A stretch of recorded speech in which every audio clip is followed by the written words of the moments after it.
Hello mga shy, it's Megan Dino Shy Bisaya and welcome back dito sa aking YouTube channel. Kung ikaw ay bago pa lang dito sa channel ko, please subscribe na and click the bell button para ikaw ay updated sa mga videos ko. So karon mga shy, karon ng national ID. So ipakita na ko sa video kung unsay mga requirements sa dayon sa dapat ipakita dito. Dapit sa Gaisano daw ang office. So tara mga shy, kita-kits. Alright. Okay. Alright. So, ari na kami mga shy, abot na. Dahil dinira magkuha ng national ID o dapit sa Gaisano. Diri ang Gaisano na diha.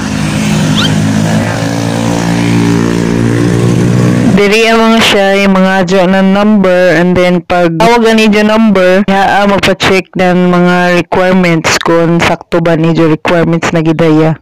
Tapos, diri na sad kamo sa pikas para sa fingerprint niyo, tapos ang mata i-check sab. So mga shy, tapos na ako ng national ID after 3 months. Diha na makuha ang ID. So, ang requirements is valid ID sa nan NSO. Pwede magdaya NSO sa nan isa ka valid ID. So, mura mga shy. So, thank you naman sa nag-ubos ng oras sa walang kwentang video na ito. God bless you all. Bye-bye.